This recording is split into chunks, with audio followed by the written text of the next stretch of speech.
ओम गणपते नमः। जय मातारा। पारसर ज्योतिर्विज्ञान में आप सभी दर्शकों का हार्दिक अभिनंदन है। आज मुद्रा रहस्य के विषय में वार्ता करते हैं और मुद्रा रहस्यों की श्रृंखला में पंच प्राण मुद्राओं के विषय में वार्ता करते हैं। मुद्रा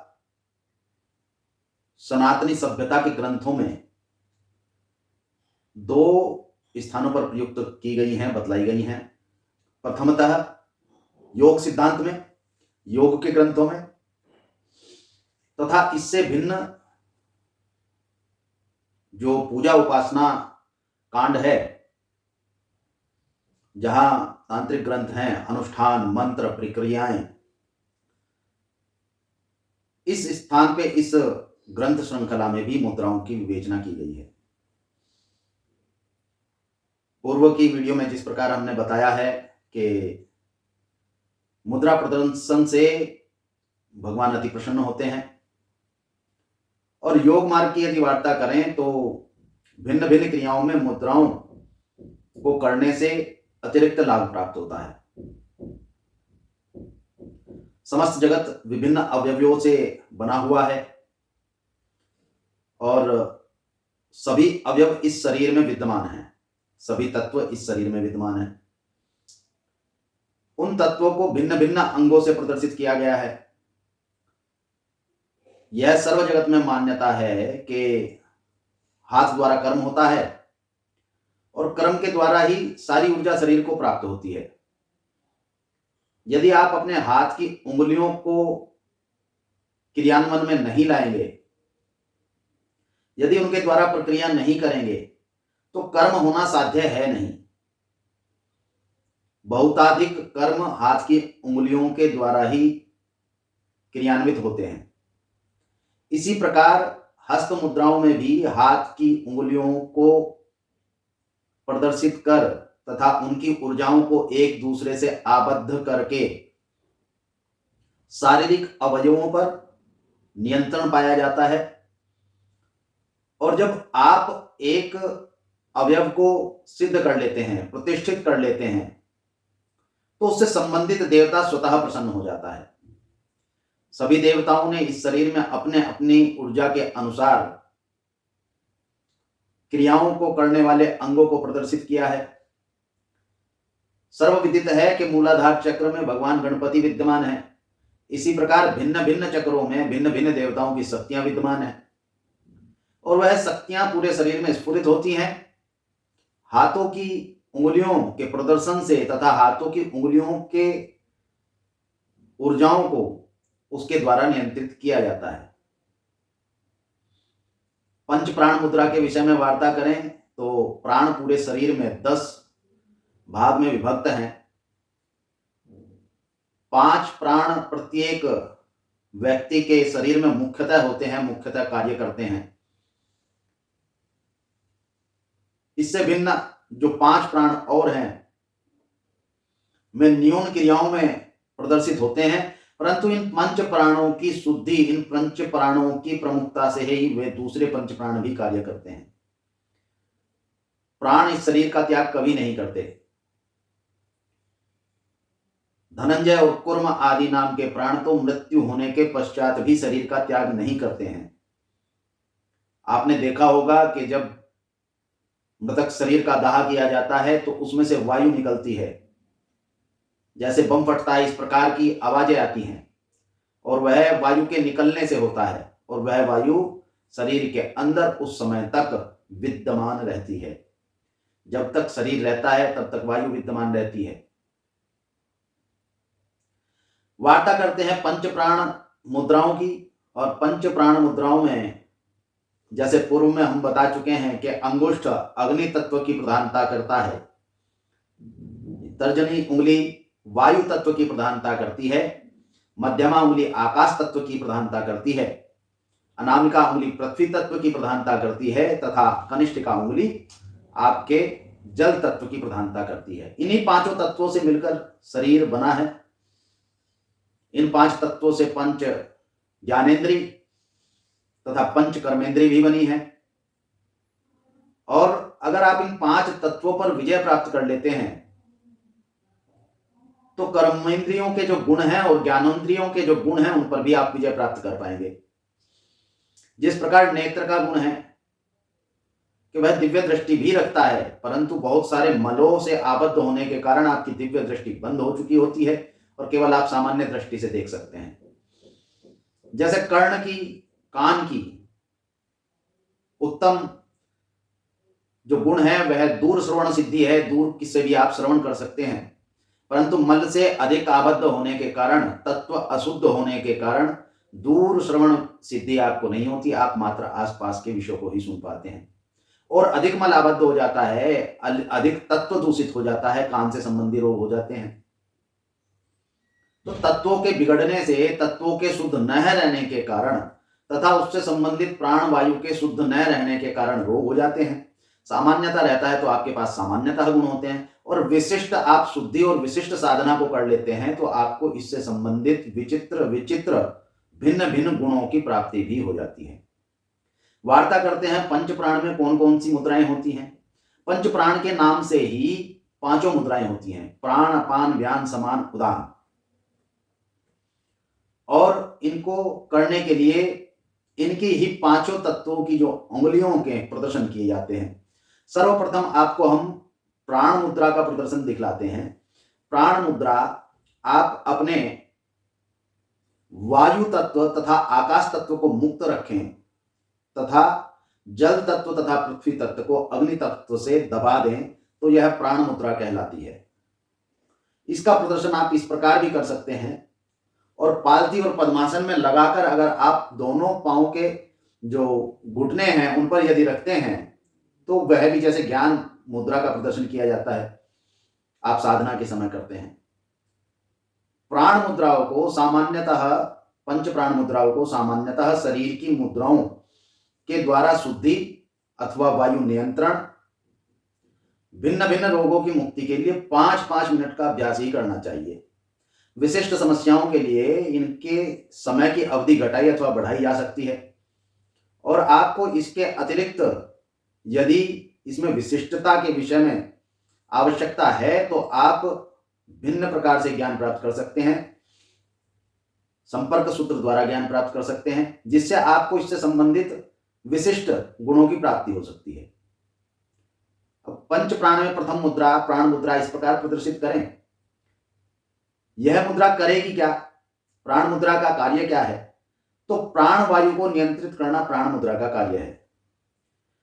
जिस कर्म को आप प्राणायाम द्वारा करते हैं, प्राणायाम द्वारा सीधे तौर पे किया जाता है, परंतु कभी कभी प्राणायाम में भी छोटी छोटी त्रुटियां रह जाती हैं।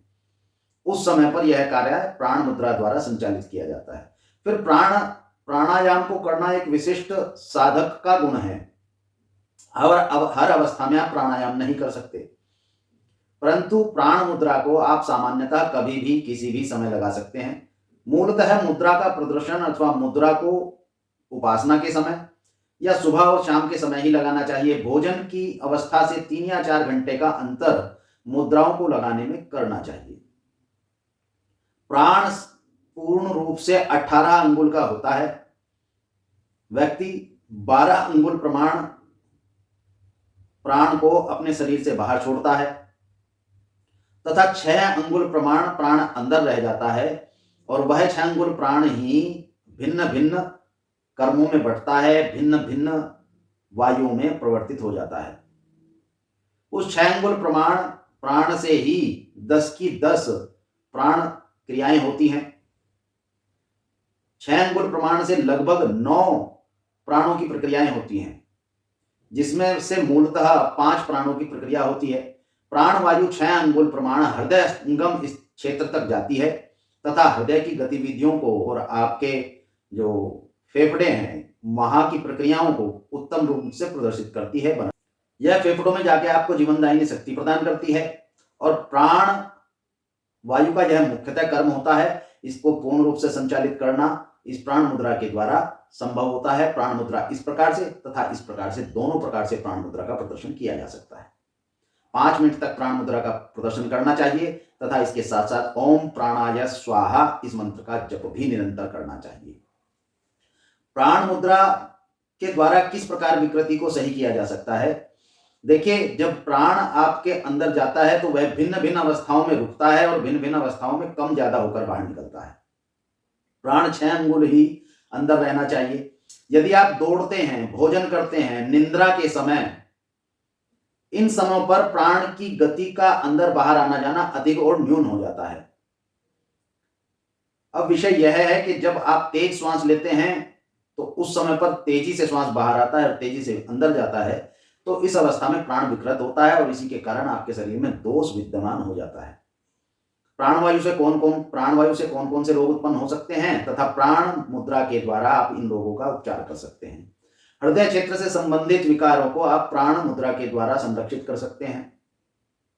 फेफड़ों से संबंधित रोगों को आप प्राण मुद्रा से संरक्षित कर सकते हैं, संचालित कर सकते हैं, रोगों से मुक्ति पा सकते हैं। यह मुद्रा कंठ क्षेत्र में वाणी को उत्तमता प्रदान करने का कार्य करती है। वाणी सिद्धि का प्रथम प्रकार भी इसी मुद्रा के द्वारा सिद्ध किया जा सकता है।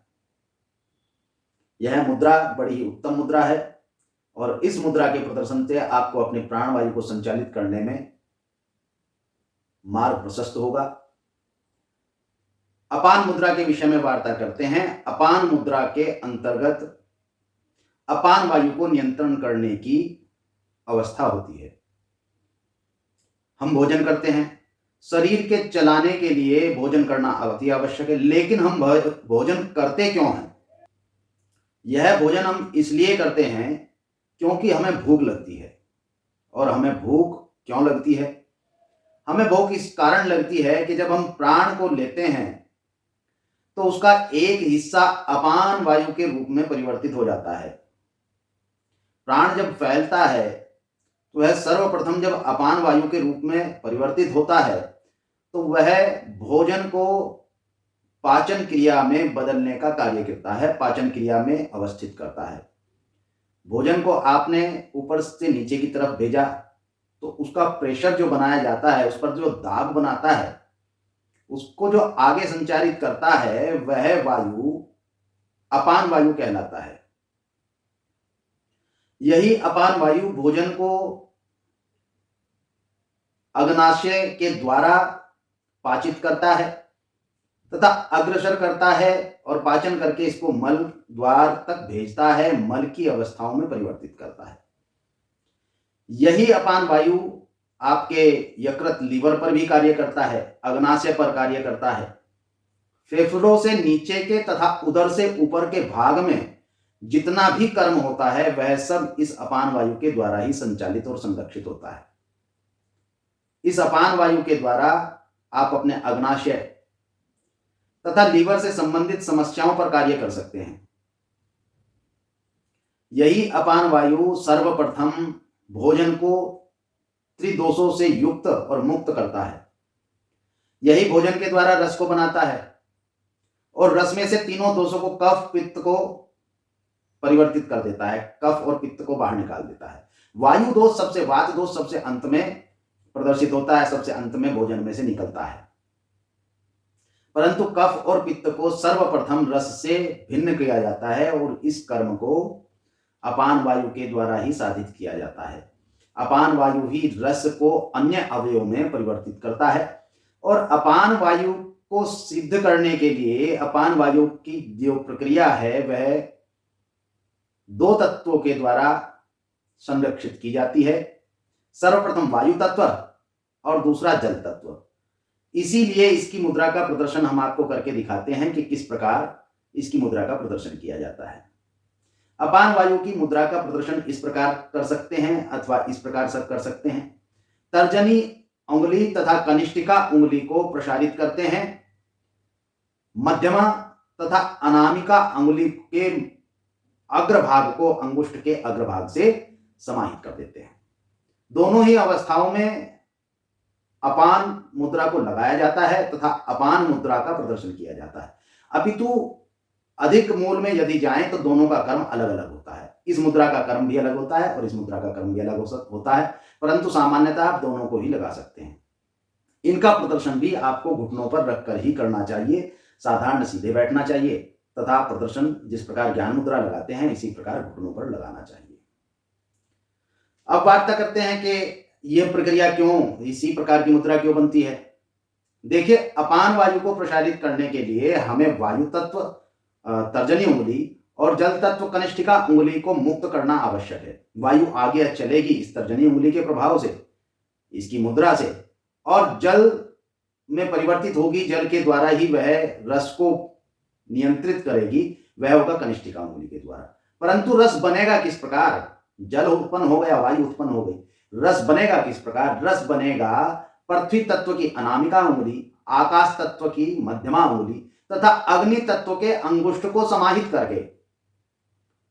जब इन दोनों तत्वों को हम संचालित करते हैं, संरक्षित करते हैं, अथवा इन पर पूर्ण प्रकार से आपको नियंत्रण ले लेना होता है, उस समय हम इस मुद्रा का अग्नि तत्व के द्वारा दोनों तत्वों को दबा लेते हैं तथा जल तत्व और वायु तत्व को प्रसारित करते हैं, और अग्नि तत्व का पूर्ण समर्थन इन दोनों तत्वों को प्रदान किया जाता है।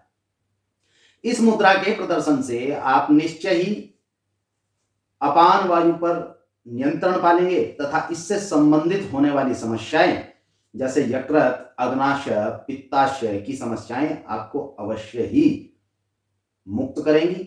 इन रोगों से आप मुक्ति पा पाएंगे। तथा जब आप प्राणवायु और अपान वायु पर नियंत्रण पा लेते हैं, उस समय आपको भूख, प्यास, सर्दी, गर्मी इस प्रकार की समस्याओं से जूझना नहीं होता। आप मुद्रा प्रदर्शन से इन पर नियंत्रण करके इनसे संबंधित होने वाले रोग अथवा समस्याओं से अथवा इनसे होने वाले शरीर की जर्जरता से बच सकते हैं। इन मुद्राओं के द्वारा आपके शरीर के ये अंग बहुत लंबे समय तक उत्तम कार्य करते हैं। अग्नाशय के कारण अधिकतर डायबिटीज और शुगर की समस्याएं होती हैं। यकृत और अग्नाशय यदि शुद्ध हैं और पूर्णतः कार्य करते हैं, नियंत्रित हैं, तो आपको बहुत सारी समस्याएं नहीं होती। हार्ट की समस्या नहीं हो सकती, हार्ट में होने वाली प्रॉब्लम्स नहीं होंगी, क्योंकि यकृत जब तक अपने अंदर के अवयव भिन्न भिन्न तत्वों को या जहरीले पदार्थों को रक्त के साथ मुक्त नहीं करेगा, तब तक शरीर में कोई समस्या होती ही नहीं है। यही मुद्रा आपकी किडनी पे भी कार्य करती है। यही मुद्रा आपके जो किडनी के अंदर स्टोन हो जाते हैं या किडनी से संबंधित अन्य समस्याएं हैं, उन पर भी कार्य करती है।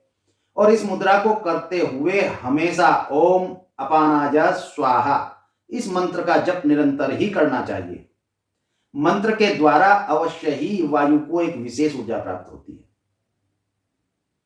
अब हम तीसरी मुद्रा के विषय में वार्ता करते हैं, जो कि है व्यान मुद्रा, और यह कार्य करती है व्यान वायु पर। व्यान नाम के प्राण को यह संरक्षित और संचालित करती है। व्यान कौन सा प्राण है, कौन सी वायु है?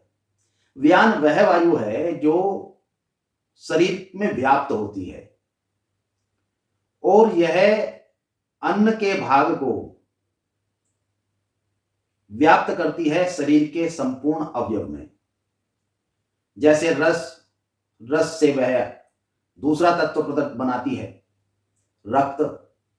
रक्त आदि से फिर सप्त धातुएं प्रबल होती हैं, मेद, मज्जा, अस्थि आदि ब्रज तक की सप्त धातुएं पुष्ट होती हैं। यह सब कार्य व्यान मुद्रा का ही, व्यान वायु का ही होता है। वह रस को रक्त में परिवर्तित ना करे तो शरीर को बल किस प्रकार प्राप्त हो?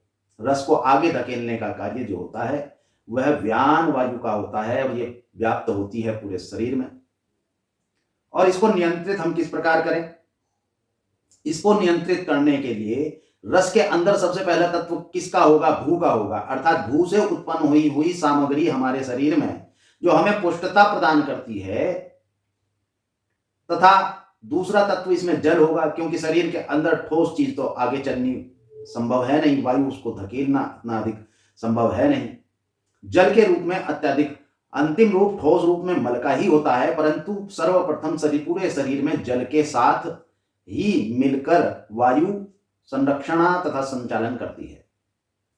तो रस जो बनता है वह पृथ्वी तत्व और जल तत्व से बनता है, और इसी को हम प्रसारित करेंगे। अग्नि तत्व के द्वारा आपके वायु तत्व तथा आकाश तत्व को नियंत्रित कर जल तत्व तथा पृथ्वी तत्व को आगे बढ़ाने की प्रक्रिया हम व्यान मुद्रा के द्वारा करते हैं। इसको भी आपको घुटनों पर रखकर ही प्रदर्शित करना है और इसका भी समय 5 ही मिनट रहता है। इसके साथ साथ ओम व्यानाय स्वाहा मंत्र का जप करना चाहिए। सर्वप्रथम इस मुद्रा को इस प्रकार तथा जब आपके सभी अवयव उत्तम और उत्कृष्ट हो जाएं, उसके बाद इस प्रकार प्रदर्शन करना चाहिए। इस अग्नि तत्व से वायु तत्व तथा आकाश तत्व को पूर्णतः नियंत्रित कर लेना चाहिए तथा रस और रस से संबंधित अन्य अवयव जैसे रक्त, मेद, मज्जा, अस्थि तथा ब्रज, यह सप्त धातुएं इस मुद्रा के द्वारा पुष्ट होती हैं, बलिष्ठ होती हैं। और यहां आकर इस मुद्रा से संबंधित कर्म करने से, इस मुद्रा को प्रदर्शित करने से, इस मुद्रा को करने से और इसके साथ मंत्र जाप करने से आप पूर्णतः रोग से मुक्ति की ओर बढ़ जाते हैं। कारण यह है कि यह आपकी सप्त धातुओं को पुष्ट कर देता है। बस अब आपके शरीर में जो त्रिदोष निकले हैं, कफ, पित्त और वायु, इनको नियंत्रण करना शेष रह जाता है। अन्यत्र आपकी सप्त धातुएं तो पूर्णतः पुष्ट हैं और उनमें रोग का स्थान है नहीं। जब रक्त में रोग नहीं है तो वह हृदय और किडनी को कष्ट नहीं देगा। जब रक्त में मल निकल चुका है, कोलेस्ट्रॉल आदि की स्थितियां निकल चुकी हैं, तो ना तो वह हृदय को पीड़ित करेगा और न ही किडनी को पीड़ित करेगा। और जब पूर्व से ही रक्त शुद्ध है तो वह यकृत में भी अधिकतर जहरीले पदार्थ नहीं छोड़ पाएगा। और जब उसको अपान वायु ने रस को रक्त में परिवर्तित किया है और व्यान ने उसको आगे संरक्षित किया है और सप्त धातुओं को शुद्धता की ओर प्रदर्शित किया है, तो रोग की अवस्थाएं न्यून रह जाएंगी। सबसे अधिक रोग इन्हीं कारणों से होते हैं। अब रोग होता क्या है? रोग त्रिदोष से संबंधित होता है। ये सब तो मल अवरोध के कारण हुए हुए शरीर के कष्ट हैं। हृदय रोग हुआ, यकृत से संबंधित रोग हुआ, अथवा आपको किडनी गुर्दे से संबंधित रोग हुआ, अग्न्याशय से संबंधित रोग हुआ, अग्न्याशय न्यून हुआ तो आपको डायबिटीज हो गई। अग्नाशय आदि की ये स्थितियां सब रोग नहीं है, ये सब चीजें आपके शरीर के जितने भी अंग हैं उनकी दुर्बलता के कारण हैं। रोग उत्पन्न होता है त्रिदोष से, कफ, पित्त और वायु से। कफ, पित्त और वायु ही रक्त आदि में मिश्रित होकर आपको रोग की स्थितियों को बनाते हैं। अब रक्त से मुक्त हो चुके हैं कफ, पित्त और वायु। कफ, पित्त और वायु भिन्न हैं और रक्त आदि सप्त धातुआं आपकी पुष्ट हो चुकी हैं तीन मुद्राओं से। अब आगे की मुद्रा जो बनती है वह मुद्रा है उदान मुद्रा। आपके शरीर से दोषों को बाहर निकालना, मल को बाहर निकालना, यह कार्य उदान मुद्रा करती है। उदर के क्षेत्र में जितना भी कर्म होता है, अर्थात मूत्र का विसर्जन, मल का विसर्जन, यह उदान वायु का कार्य है। इसमें शेष केवल और केवल त्रिदोषों में कफ रह जाता है। पित्त और वात से संबंधित जितना भी मल होता है वह उदान वायु बाहर निकाल देती है। और उदान वायु किस प्रकार कार्य करेगी? उदान वायु दो तत्वों से मिलकर कार्य करती है। प्रथमतः वायु, जो ठोस पदार्थ शरीर के अंदर मल के रूप में है, उसको वायु द्वारा विसर्जित करना, दबाव बनाना, तथा दूसरा तत्व है जल। इन दो तत्वों के द्वारा मल का उत्सर्जन किया जा सकता है। तो इसको हम इस मुद्रा द्वारा प्रदर्शित करते हैं।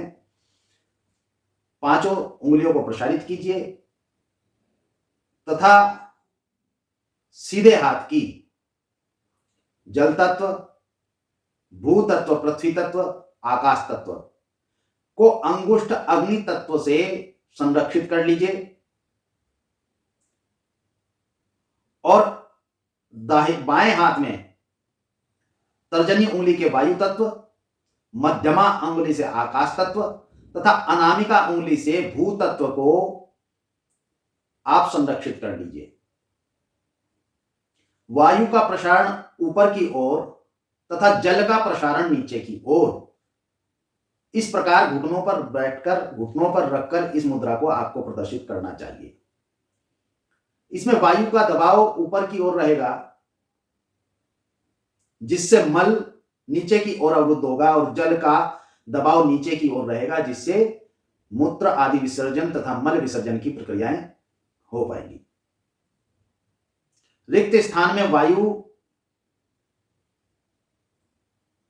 उदान के रूप में रहेगी तथा यह व्यान वायु के साथ सम्मिश्रित होकर मल का उत्सर्जन विसर्जन करेगी। इस प्रक्रिया को भी आपको मात्र 5 मिनट के लिए ही करना चाहिए। जिन लोगों को कोष्ठबद्धता रहती है, जिन जातकों को पेट उदर से संबंधित समस्याएं होती हैं, पित्त कुपित होकर उदर में समस्या उत्पन्न करता है, अथवा वायु दोष जिनको रहता है, वात दोष जिनको रहता है, गठिया बाय आदि की प्रक्रियाएं जिनको होती हैं, यूरिक एसिड की समस्या जिनको बनती है, उन सब जातकों के लिए यह दोष निवृत्ति करता है। यह उदान वायु की दोष निवृत्ति के पश्चात शरीर पूर्णतः शुद्ध हो चुका होता है तथा सभी रोगों की अवस्थाएं खत्म हो चुकी होती हैं। इसके पश्चात केवल और केवल समान वायु का ही कार्य होता है तथा समान वायु आपको सिद्धियां प्रदान करती है। इसके पश्चात इससे पूर्व की जो चारों मुद्राएं हैं, ये आपके शरीर की 5 ज्ञानेंद्रियों में से 4 ज्ञानेंद्रियों के मल को शुद्ध कर देती हैं। नेत्र, कर्ण, नासिका तथा मुख से संबंधित जितने भी दोष हैं, उन सबको दोषों से मुक्त कर देती है। 5वीं मुद्रा है समान मुद्रा, और समान जैसे नाम से ही प्रदर्शित है, समान अर्थात बराबर, इक्वल। तो इसमें हम 5 तत्वों को एक साथ समान बराबर कर देते हैं, 5 तत्वों को एक साथ मिला देते हैं। ग्रास की मुद्रा बनाते हैं, जैसे भोजन ग्रास के लिए भोजन के लिए ग्रास लगाया जाता है, किया जाता है, बनाया जाता है, वह मुद्रा बनाते हैं। तो 5 तत्वों को एक और समाहित करके घुटनों पर रखते हैं और इस समान मुद्रा को इस प्रकार प्रदर्शित करके समान मुद्रा में 5 मिनट तक एकांत चित्त से हम बैठते हैं और ओम समानाय स्वाहा इस मंत्र का जप निरंतर करते रहते हैं। इस समान मुद्रा में 5 अंगुलियों का भाग ऊर्ध्वमुखी रहता है, उधरमुखी रहता है, और यह आकाश की ओर होता है, ऊर्जा आकाश की ओर समाहित होती है। इस मुद्रा के अनुसार हम प्राण जो 6 अंगुल अंदर गए थे, उन 6 अंगुल में से 4 प्राणों को विभक्त करके अपने अपने कार्य में निर्मूल करते हैं तथा अंत में समान वायु में सबको उद्गृत करके वह 6 अंगुल प्राण पूरे शरीर में विभक्त कर देते हैं। इसी समान वायु के द्वारा हमारे आंखों के पुतलियों का ऊपर नीचे होना, छींक आना, जभाई आना, प्रश्य आना, रक्त का संचारण होना, यह पूरे शरीर में यह वायु घूमती है। यही वायु सभी वायुओं को विकृत करती है तो रोग उत्पन्न होता है, और सभी वायुओं को शुद्ध करके अपने में समाहित कर लेती है तो यह आत्म साक्षात्कार तक भी करवा सकती है। यही वह समान वायु है जो आपको सिद्धियां प्रदान करती है। यही वह समान वायु है जो भगवान से एकत्व प्रदान करती है। आगे इसके पश्चात 5 प्राण और भी हैं, परंतु उनके कार्य बहुत सूक्ष्म होते हैं और वह भी इसी समान के द्वारा संचालित होते हैं। और उन 5 प्राण की आवश्यकता विशिष्ट आध्यात्मिक क्षेत्र में होती है, और विशिष्ट आध्यात्मिक क्षेत्र के उच्च कोटि की साधनाओं को करने के लिए ही उन 5 प्राणों के अगले 5 प्राणों की प्रक्रिया की जाती है, उनकी मुद्राओं को किया जाता है, साधना सिद्धियां की जाती हैं, साधना की जाती है, मंत्र जाप किए जाते हैं। परंतु उसमें से लगभग, यदि हम आध्यात्म की सिद्धि को 100% माने, तो 70% कार्य यह समान मुद्रा तक, समान वायु के नियंत्रण तक ही पूर्ण हो जाती है। इस प्रकार 5 प्राण की नित्य आप भौतिक उपासना कीजिए और रोगों से मुक्ति तथा ईश्वर से एकत्व की ओर बढ़िए। अवश्य ही आपको ऊर्जाएं इन मुद्राओं से प्राप्त होंगी। शुभम भवतु। भगवान गणपति तथा मातारा आपका कल्याण करें।